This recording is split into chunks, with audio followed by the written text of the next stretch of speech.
আসসালামু আলাইকুম। Islamic lifestyle চ্যানেলে আপনাদেরকে স্বাগতম। রসুল সাল্লাল্লাহু আলাইহি ওয়াসাল্লাম হালিমাতুস সাদিয়া রাদিয়াল্লাহু তাআলা আনহার তত্ত্বাবধানে থাকা অবস্থায় কিছু ঘটনা বলি। মক্কা নগরীতে সকল শিশু সকলেই নিয়ে যায়, কিন্তু হযরত মুহাম্মদ সাল্লাল্লাহু আলাইহি ওয়াসাল্লামকে কেউ নিতে চাচ্ছেন না, যদিও তার মার কাছে উপযুক্ত উপটগুণ ছিল না। একান্তই আল্লাহ তাআলার মুজিজা।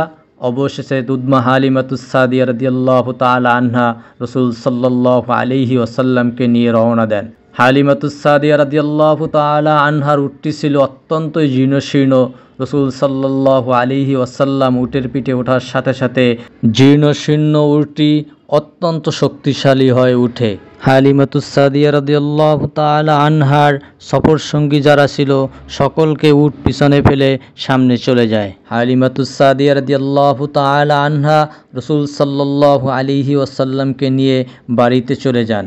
রসুল সাল্লাল্লাহু আলাইহি ওয়াসাল্লামকে নেওয়ার সাথে সাথে হালিমাতুস সাদিয়া রাদিয়াল্লাহু তাআলা আনহার তখন থেকেই তাদের ঘরে বরকত নেমে আসে। তাদের শুকনো পশুগুলো দুধে ভরে যায়, দরিদ্র পরিবারের সচ্ছলতা আসে। মুহাম্মদ ছিলেন অতি শান্ত, হাস্য উজ্জ্বল ও বিনয়ী শিশু।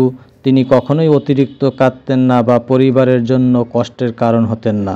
মাঠে ছাগল চরানো অবস্থায় একদিন দুই ফেরেশতা এসে রসুল সাল্লাল্লাহু আলাইহি ওয়াসাল্লামের বক্ষ বিদীর্ণ করে সকল কুয়াবৃত্তি বের করে পরিশুদ্ধ করে দেন।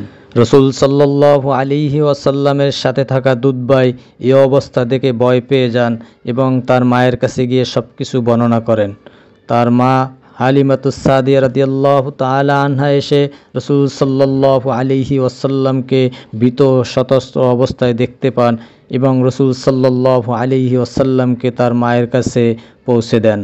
আরবের কঠিন মরুভূমি নির্মল পরিবেশে তিনি শারীরিক ও মানসিকভাবে সুস্থ ও শক্তিশালী হয়ে ওঠেন। ইসলামিক লাইফস্টাইল চ্যানেলের সাথে থাকার জন্য আপনাদেরকে অসংখ্য ধন্যবাদ। পরের ভিডিও পেতে হলে অবশ্যই চ্যানেলটি সাবস্ক্রাইব করে সাথে থাকবেন। আল্লাহ হাফেজ।